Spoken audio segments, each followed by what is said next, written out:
지금은 미국뿐만 아니라 전 세계에 테러로 말미암아 긴장과 공포와 불안 속에 살아가고 있습니다. 그래서 21세기는 테러의 시대다, 그렇게 병하기도 합니다.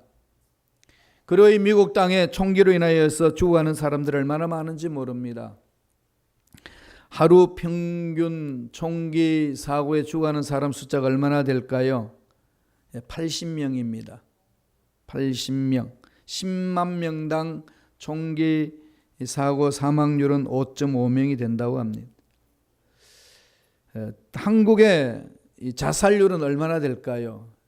10만 명당 24명이 넘는다고 그럽니다. 25명이 된다고 그래요. 그러니까 2009년 기준에 이것도 하루 평균 자살자가 40명이 넘습니다. 하루 평균 총기 사고로 죽는 숫자가 미국에는 80명이 넘고 한국은 자살률이 하루에 40명이 넘습니다. OECD 국가 중에 대한민국 자살률은 최고입니다. 총 합쳐보니까요, 한 해에 평균 한국에 자살해서 죽는 사람이 15,000명이 넘어요. 미국은 총기 사건으로 죽는 사람이 32,000명이 넘습니다. 이것도 거의 9년 전에 통계해낸 숫자입니다. 더 늘어간다는 거죠. 9.11 사건 이후에 미국의 경제도 어려워지고, 그리고 미국의 이 테러로 인하여서 불안은 이루 말할 수 없습니다. 이런 육신적인 테러, 육신적인 자살, 물리적인 테러도 무섭지만 더 무서운 게 있죠. 그게 뭘까요? 오늘 읽었던 본문의 말씀 속에 나오는 악한 영들의 장난입니다. 영적인 테러, 이 들어보셨나요? 영적으로 하나님의 영혼을 죽이는 사건, 사탄의 미혹이고 사탄의 유혹입니다.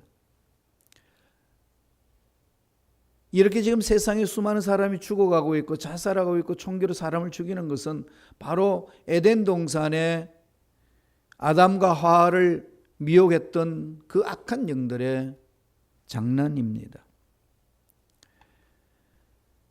영적으로 이 악한 영들의 미혹을 받으면서 쓰러져가는 사람들이 얼마나 많은지 모릅니다. 특별히 교회 공동체도 그렇습니다. 예수를 믿는 사람들에게 악한 영은 공격해 옵니다. 그 공격으로 인하여서 사탄은 빠지고 사람과 사람과의 미워하고 교제하지 않고 단절하고 원수가 되고 헤어집니다. 교회 공동체 많이 체험을 해왔습니다. 이게 다 악한 영들의 영적인 테러입니다. 악한 영들의 장난입니다. 이거 분별하지 못하면 당합니다. 그래서 지금 육체적으로 또 사회적으로 일어나고 있는 모든 문제들에 있어서 사람들이 악해서 그렇게 하지만 악한 마음을 어떻게 갖겠습니까? 악한 영들이 그렇게 미혹하기 때문에 그렇습니다. 오늘은 에덴 동산에서 일어나는 이 미혹을 말씀을 통해서 살펴보겠습니다. 구약을 지나서 신약에 와서는 또 베드로가 이렇게 권면을 합니다. 베드로전서 5장 8절 9절을 보면은 근신하라 깨어라 너희 대적 마귀가 우는 사자같이 두루 다니며 삼킬 자를 찾나니 너희는 믿음을 굳게 하여 저를 대적하라. 이런 일 저런 일로 인하여서 마음에 상심하게 하고 낙심하게 합니다. 하나님 앞에 부르짖었는데 하나님 응답이 없어서 찾아오는 낙심, 하나님 뜻대로 멋지게 살아보겠다고 했는데 연약함으로써 넘어지는 사건들, 계획했고 부르짖었던 그 일들이 사업장이나 직장에 일어나지 아니할 때 내 자녀들은 이렇게 될 것이라는 기대 속에 하나님 앞에 몸부림쳤건만 되지 아니할 때 찾아오는 낙심, 이런 것들이 얼마나 많은지 모릅니다. 이런 배후 세력이 있어요. 그래서 사도 베드로는 너희는 믿음을 굳게 하여 저를 대적하라. 대적해야 됩니다. 영적으로 분별하지 않으면 넘어지기 때문에 그렇습니다. 오늘 본문은 인류의 역사상 처음으로 악한 영 사탄이 아담과 하와에게 접근하여서 일명 영적인 테러를 행하는 사건이 일어났습니다. 그 사건을 말해주고 있습니다. 영적으로 범죄를 했습니다. 죄가 이 세상에 어떻게 들어온지를 보여줍니다. 이 아담과 하와를 넘어뜨렸던 사탄의 악한 영들이 동일하게 지금 저와 여러분에게도 미혹하고 넘어지게 만듭니다. 이건 시간과 장소를 구분하지 아니하고 남녀노소를 구분하지 아니하고 많이 가진 자 적게 가진 자 많이 배운 자 적게 배운 자 구분하지 않습니다. 이 교회 저 교회 구분하지 아니하고 산발적으로 공격해 옵니다. 신앙생활을 하면 할수록 이런 악한 영들과 대면해야 합니다. 싸워야 됩니다. 그럼 넘어지게 하는 악한 영들의 이 단계가 있어요. 이 유혹의 단계를 잘 분별하고 그런 단계 속에서 적절하게 대처를 해야 합니다. 그래야 영적으로 승리할 수 있습니다. 악한 영들은 4단계로 우리에게 접근해 옵니다. 첫 번째 단계가 왜곡의 단계입니다. 거짓말로 찾아옵니다. 지금 세상에 일어나는 뉴스들 믿을 만한가요? 제가 학생들을 가르칠 때 기자 되기를 원하는 학생들에게 늘 이 팩트에 올바르게 전달하는 것에 대해서 강조를 많이 했습니다. 그런데 교묘하게 이 팩트를 이야기하면서도 사람을 속입니다. 그래서 신문지상에 나오는 이야기들 잘 분별해야 됩니다. 특별히 지금 이 유튜브에서 올라오는 내용들은요, 이 페이크 뉴스가 얼마나 많은지 모릅니다. 거짓말들이 너무 많습니다. 그 거짓말이요, 너무 참말처럼 만듭니다. 악한 영들이 그렇게 장난을 칩니다. 잘못된 마음을 가지도록, 잘못된 사실을 마음판에 새기도록 미혹합니다. 에덴 동산에 하와에게 악한 영이 접근해가지고 어떻게 미혹을 합니까? 이렇게 미혹을 합니다. 창세기 3장 4절을 보세요. 읽어볼까요? 뱀이 여자에게 이르되 너희가 결코 죽지 아니하리라. 하나님의 말씀을 뒤집어 버립니다. 하나님 뭐라고 그러셨나요? 정녕 죽으리라. 에덴 동산에 선악을 알게 하는 나무와 생명나무를 창조하시고 여러 가지 나무를 창조하시고 그 속에서 하나님이 말씀합니다. 다 먹어도 좋은데 동산 중앙에 있는 선악과 열매를 먹지 마라. 너가 먹는 날에는 정녕 죽으리라. 선악과는 뭐죠? 하나님의 절대 주권을 말합니다. 우리가 하나님 형상을 입었기 때문에 위대한 일들을 감당할 수 있습니다. 그 인간의 능력이에요. 그러나 너희들은 피조물이야. 그걸 기억해 라고 하나님이 말씀하시면서 명령하신 것이 동산 중앙에 있는 선악과 열매는 따먹지 마라. 이 말은 하나님의 절대 주권은 손대지 마라. 네가 여기에 손대는 날은 정녕 죽으리라. 그렇게 말씀했는데 사탄은 들어와서 미혹합니다. 왜곡시키는 거죠, 말씀을. 뱀이 여자에게 이르되 너희가 결코 죽지 아니하리라. 너무 다르잖아요. 너무 다른데 이게 너무 다른 내용을 그럴듯하게 꾸며가지고 말하면은 그게 참말로 들리기 시작할 때가 있습니다. 마귀는 그것을 압니다. 그렇게 해서 끊임없이 거짓된 소식을 그 마음판에 새깁니다. 본문에 그러잖아요. 뱀이 물어서 여자에게 말합니다. 하나님이 참으로 너희더러 동산 모든 나무 실과를 먹지 말라 하더냐? 하나님 언제 다 먹지 말라고 그랬나요? 이렇게 그냥 그럴듯하게 숨겨서 찾아옵니다. 그리고 하나님이 참으로, 좋으신 하나님이 참으로 그렇게 뜨냐? 이러면서 자꾸 사람들의 생각을 이렇게 흔들어 놓습니다. 왜곡시킵니다. 정신 차려야 된다는 거죠. 그래서 이 말 저 말 대화를 나누면서 사탄이 단도직입적으로 외칩니다. 죽지 않는다. 따먹어라.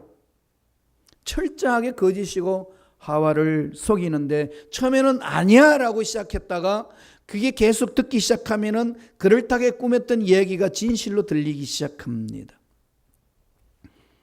왜곡시키는 단계를요 잘 분별하셔야 됩니다. 이게 내가 듣는 정보가 사실인지 아닌지 늘 말씀을 통해서 말씀이 기준에 대해서 분별을 해내야 됩니다. 두 번째는 어떻게 할까요? 왜곡시키면요 두 번째 주는 단계에 있습니다. 뭐 할까요? 의심하게 합니다. 의심의 단계입니다. 왜곡되어 있으니까 거짓말로 하니까 혹시 그렇지 않을까? 뭔가가 있는 거 아닐까? 아니 뗀 꿀떡에 연기가 나겠냐? 뭔가 냄새가 있는 거야. 이런 마음을 갖게 하는 거죠. 의심의 단계로 들어갑니다. 마음을 흔들기 시작하는 거죠. 어떻게 흔듭니까? 3장 5절 보세요. 창세기 3장 5절 다 같이 읽겠습니다. 너희가 그것을 먹는 날에는 너희 눈이 밝아 하나님과 같이 되어 선악을 알 줄을 하나님이 아심이라. 너희들이 하나님 되는 걸 하나님이 두려워하기 때문에 그걸 못하도록 막는 거야. 내가 하나님 될 수 있는데 하나님 되게 야비하네? 이 되는 길을 왜 막어? 그럼 이때까지 하나님 한 말이 이게 뭐가 있는 거지? 이러면서 뒤집습니다. 공동체에서 문제 일어날 때도 늘 그래요. 왜곡으로 시작하게 되면은 거짓말이 딱 던겨지면 무슨 그럴 리가 있어. 이러다가 그럴지도 몰라 라고 하는 순간의 생각이 뒤집혀집니다. 네가 그걸 먹는 날에는 너희 눈이 밝아 하나님과 같이 되어 선악을 알 줄을 하나님이 아심이라. 이미 알고 있어.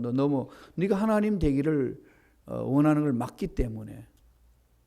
마귀는 계속 인간에게 하나님 될 수 있다고 부추깁니다. 지금 세상 문화와 세상 문명 보세요. 세상에 생하는 모든 가치관들은 인간이 하나님 되려고 몸부림을 칩니다. 하나님 대신해서 그 자리 쓰고 싶은 거예요.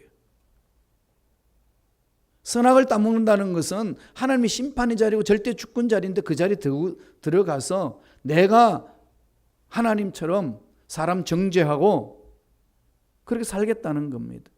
그런 게 악한 영들은 우리의 약한 점을 알기 때문에 그것을 부추깁니다. 창세기 3장 6절 상반절을 보세요. 한번 읽어보겠습니다. 여자가 그 나무를 본즉 먹음직도 하고 보암직도 하고 지혜롭게 할 만큼 탐스럽기도 한 나무인지라. 이제는 이렇게 보이지 않았어요. 이 나무가 먹음직 보암직 지혜롭게 할 만큼 탐스럽지 않습니다. 하나님이 명령하셨기 때문에 그 명령에 대해서는 자기는 늘 경계가 할 수 있는 게 있는데 흑암의 세력이 와서 미혹하기 시작하니까 나도 모르게 마음이 계속 이렇게 요동치는 겁니다. 뭔가 있을 것이다 의심과 함께 바라보니까 그러네. 먹음직스럽고 보암직도 하고 지혜롭게 할 만큼 탐스럽네. 이게 뭔가 있네. 마음이 벌써 그쪽으로 확 끌려버리는 거죠. 사탄은 이렇게 미혹해 옵니다. 여러분 직장생활, 가정에 또 사업장에 사람과의 관계 속에서도 어떤 사건이 왜곡되기 시작하게 되면 계속 그렇게 나옵니다. 아무 일이 아닌데도 교회 공동체 사건 터지는 것은 그렇게 일어납니다. 악한 영들은 그렇게 장난을 칩니다. 정말로 묘해요. 그 사건에 일어나서 파고 들어가서 그것을 살펴보면은 아무 문제도 아닌 겁니다. 그건 쉽게 넘어갈 수 있는 문제인데 그게 그렇게 그 사람들의 마음을 요동치게 만드는 일로 부풀어지는 거예요. 이런 심리는 마귀는 알고 있기 때문에 이용합니다. 그러면요 마귀가 속삭이는 것에 괜히 마음이 자꾸 이렇게 가요. 여러분 이 마음이 흔들리면은 그냥 마귀한테 당하는 겁니다. 그래서 사도 바울이 잠언서에서는 뭐라고 그럽니까? 무릇 지킬 만한 것보다도 내 마음을 지키라. 심지가 견고한 자 평강의 평강을 얻으리라. 어떻게 마음을 붙드나요? 하나님과 대화하셔야 돼요. 문제와 대화하지 마시고요. 하나님과 대화를 하세요. 어떤 사실을 들었으면은, 심각하고 충격적인 사건을 들었으면은 하나님과 대화하세요. 그러면 하나님이 분별력을 주십니다. 마귀는 그것을 듣고서 왜곡해서 들려주기 때문에 의심이 생기니까 마음이 흔들립니다. 그래서 하나님의 음성 듣는 그 마음이 닫혀집니다. 그러나 평상시 말씀 위에 서서 몸부림치는 자들은 그 분별할 수 있는 힘이 생깁니다. 여러분, 믿음을 지키는데 어떻게 지키고 있습니까? 말씀을 붙들어야 되고 믿음의 사람들과 대화를 나눠야 됩니다. 여러분, 지금 대화를 나누고 있는데 누구하고 대화를 나누고 있습니까? 어떤 분들하고 대화를 나누면서 여러분 신앙생활을 하고 계시나요? 그럼 본인들이 많이 체험을 하셨을 겁니다. 믿음의 사람들과 대화를 나눈 사람들은 나도 모르게 그 믿음 안에서 자꾸 성장 성숙하려고 몸부림치는 반면에 믿음을 갖지 못하는 사람들과 대화를 나누면 가지고 있는 믿음마저도 잃어버리는 그러한 일들도 체험할 수 있습니다. 왜 그럴까요? 영적 전쟁을 치기 때문에 그렇습니다. 에덴 동산에 악한 영들이 그렇게 찾아 들어왔고, 예수님이 공생을 시작하기 전에 광야에서 40일 금식하고 난 이후에 악한 영이 그렇게 찾아왔습니다. 굶주린 자에게 외칩니다. 돌을 떡으로 만들어 먹어라. 너 하나님인데 만들 수 있지 않느냐. 이 지상에 인간으로 오심을 잊어버리게 만드는 악한 영들의 장난입니다. 예수님께 와서 미혹한다면 저와 여러분에게 언제나 언제 어디 있든지 미혹하지 않을까요? 그러니까 어디로 마음을 돌려야 될까요? 하나님과의 깊은 대화를 하셔야 됩니다. 하나님과 대화하는 방법이 뭡니까? 말씀을 읽는 것이고 기도하는 거예요. 자꾸 돌아와 보세요. 그래서 예수님은 그렇지 않습니까? 사람은 떡으로 먹고 사는 것이 아니라 하나님 입으로 나오는 말씀으로 사느니라. 예수님이 강조해 주신 거예요. 예수 믿는 저와 여러분은 그 말씀에 순종해야 됩니다. 사는 길은 말씀 안에 있습니다. 사업의 문제도, 직장의 문제도, 인생의 문제도, 자녀들의 문제의 앞길의 답도 말씀 안에 있다고 성서는 가르치고 있습니다. 그렇게 들어오셔야 돼요. 세 번째 단계는 무슨 단계가 있을까요? 마음이 흔들리면 무슨 단계가 나오죠? 아시죠? 실행합니다. 실행 단계죠. 죄를 짓게 합니다. 죄를 지어요. 죄는요, 그냥 짓지 않습니다. 처음에 왜곡된 것을 때부터 출발합니다. 잘못된 생각으로 시작해서 생각이 꼬입니다. 그러면 마음이 흔들려요. 마음이 흔들리면 그렇게 흔들린 대로 실행을 해버립니다. 그게 사탄의 계략입니다. 사탄의 전략입니다. 이거 여러분 놓치면 그냥 넘어갑니다. 이 사탄이 유혹하는 것은 하루아침에 하지 않아요. 서서히 합니다. 아주 매우 점진적으로 그렇게 미혹을 합니다. 하루아침에 넘어지지 않아요. 사람이 하루아침에 넘어지지 않습니다. 사업이 하루아침에 까당하고 넘어지나요? 아닙니다. 서서히 그렇게 넘어지잖아요. 마찬가지입니다. 우리가 신앙 안에서 올바로 서지 못하도록 만드는 건 악한 영들이 그렇게 장난을 칩니다. 창세기 3장 6절 보실까요? 한 목소리 다 같이 한번 자막을 통해서 읽겠습니다. 여자가 그 나무를 본즉 먹음직도 하고 보암직도 하고 지혜롭게 할 만큼 탐스럽게도 한 나무인지라 여자가 그 실과를 따먹게 돼 있어요. 끌리는데 이미 마음이 그쪽으로 갔는데 안 먹겠어요? 그럼요. 죄를 지을 때 여러분 사실을 돌아보세요. 이미 마음에 죄 짓고자 하는 마음이 이미 열려 있습니다. 그러면 그냥 짓는 거죠. 그리고 한 번 죄를 지으면 그 다음부터 죄 짓는 것은 쉬워요. 한 번이 어렵지 그 다음부터는 쉽습니다. 죄가 이 에덴 동산에 들어오기까지는 악한 영들이 교묘하게 들어오지만은 한 번 들어온 죄악이 다음 사람의 죄를 짓게 만드는 것은 쉽습니다. 결국은 하나님께서 하신 말씀이 거짓말처럼 여깁니다. 아니구나, 뭐가 있네. 역시 먹음직다고 탐스럽네. 하나님 될 수 있는 길이 있는데 하나님 막으셨네. 그럼 하나님 하신 말씀이 거짓말이야. 믿을 수 없어. 그래서 그 말씀을 접고 마귀의 말에 순종하는 거죠. 이래서 넘어집니다. 이래서 신앙생활에서 떨어져 나가고 매달리지 못하고 하나님의 말씀에 서지 못합니다. 정신 차려야 됩니다. 어떻게 말씀에 서서 몸부림치세요. 가룟 유다가 예수님을 팔 때 어떻게 시작됐습니까? 요한복음 13장 2절 보세요. 늘 말씀을 통해 제가 강조했습니다. 다 같이 읽겠습니다. 마귀가 벌써 시몬의 아들 가룟 유다의 마음에 예수를 팔려는 생각을 넣었더니, 마음에 무엇을 넣어준 거죠? 생각, 예수를 배반할 수 있는 생각을 넣습니다. 넘어지기 전에 넘어질 수 있는 생각이 먼저 우리 속에 들어옵니다. 그게 서서히 쌓이면 내 마음이 혼동됩니다. 흔들립니다. 까짓것. 이게 그냥 접수됩니다. 그러면은 행동하는 것은 순식간이에요. 이게 마귀의 장난이라고. 그래서 정신 차리라는 것, 깨어서 기도하는 것, 말씀 위에 서라는 것 강조합니다. 우리 순복음 교인들은 대체적으로 뜨겁습니다. 동의 안 되나요? 순복음 걸으면 불러 뜨겁지 않아요. 특별히 김파로 목사는 목소리가 커요. 제가 왜 목소리 큰 줄 압니까? 물론 가슴에 불이 있으니까 이마에도 빛도 내고 뜨겁지만은 더 근본적인 원인은요, 제가 오른쪽 귀가 약해요. 잘 안 들려요. 그래서 사람들 말을 들으려면 왼쪽으로 대체적으로 귀를 기울이고 집중을 합니다. 그러나 오른쪽이 잘 안 들리니까, 제가 잘 못 들으니까 다른 사람들도 못 들을 것 같으니까 소리가 높아집니다. 투병 생활 7년 하고 난 이후의 사건이에요. 10대 말에 제가 엄청나게 투병 생활 했다고 그랬잖아요. 그래서 눈도 많이 약해졌고 귀도 많이 약해졌어요. 그러니까 그 이후부터 제 목소리가 커지기 시작했어요. 쟤한테 안 들리니까 남도 안 들린다고 생각하는 거죠. 사람은 늘 자기 중심으로 살잖아요.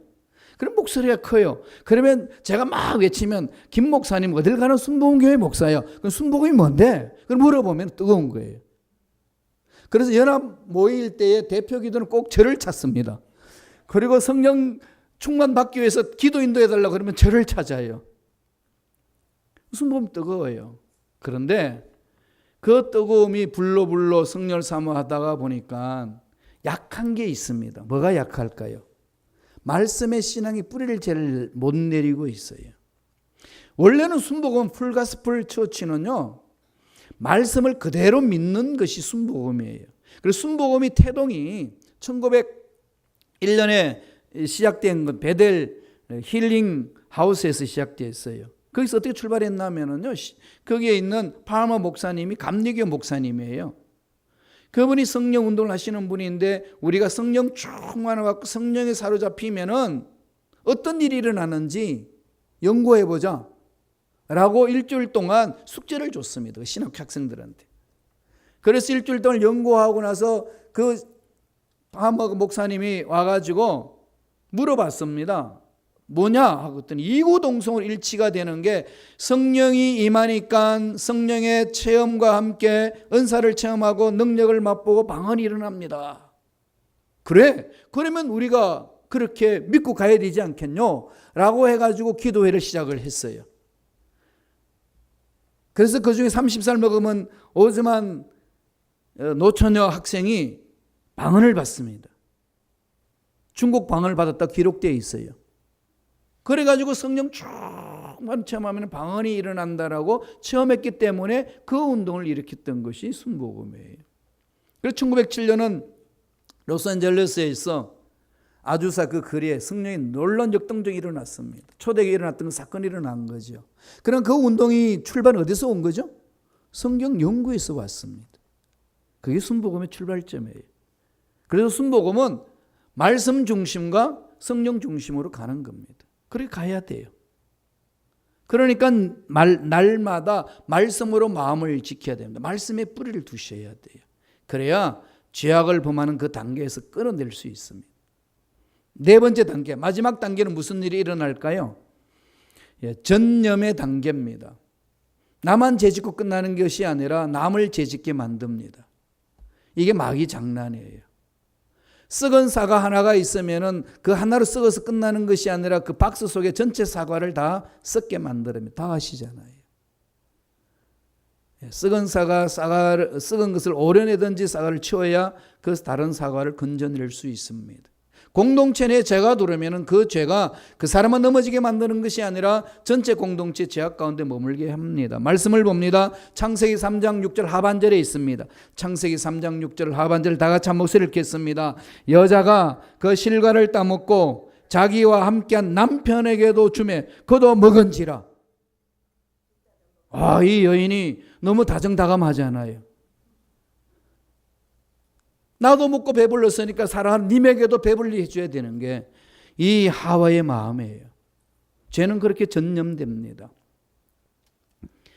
죄는 나만 망하는 게 아니에요. 주위에 있는 사람들도 함께 망하게 합니다.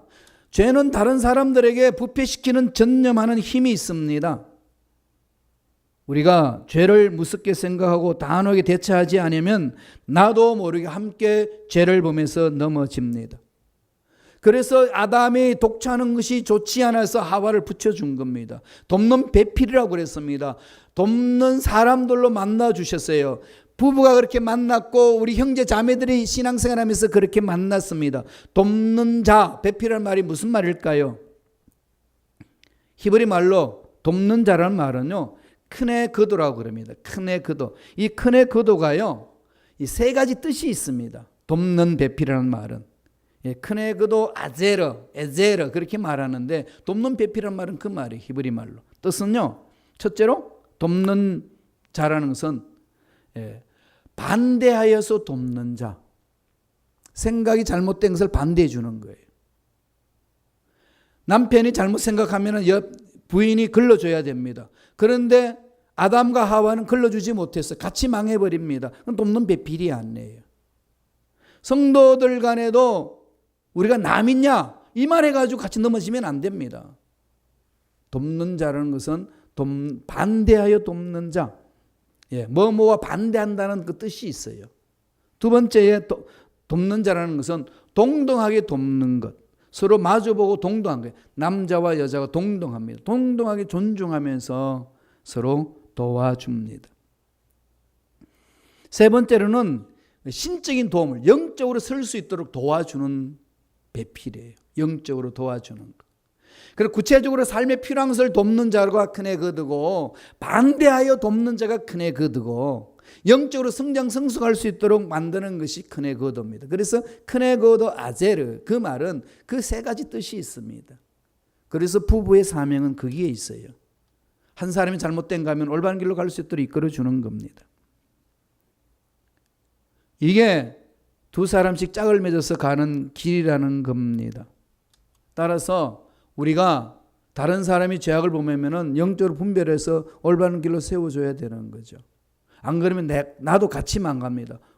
죄는 같이 망하게 만듭니다. 그래서 이 미국 땅을 세우기 위해서는 우리가 껴서 기도하면은 핵폭탄 같은 성령의 능력으로 이 미국 땅도 새롭게 만져주실 줄로 믿습니다. 우리가 좋은 나무가 되셔야 돼요. 주님이 그러셨잖아요. 마태복음 7장 18절에 좋은 나무가 나쁜 열매를 맺을 수 없고 못된 나무가 아름다운 열매를 맺을 수 없느니라. 좋은 나무는 좋은 열매를 반드시 맺어야 됩니다. 하나님의 자녀는 반드시 하나님 자녀에서의 삶을 살아내야 됩니다. 그래서 말씀을 주시고 성령을 보내주셨습니다. 이게 저와 여러분이 해야 될 사명입니다. 마귀의 유혹에서 벗어나시려면 말씀에 서서 성령 안에서 쫓아내야 됩니다. 나사렛 예수 이름으로 명하노니 모든 원수마귀는 떠나갈지어다. 우리를 넘어지게 하는 사탄은 사라질지어다. 선포하고 쫓아내면서 마귀한테 속지 마시고 승리하는 믿음의 일꾼들 되시길 간절히 축원드립니다.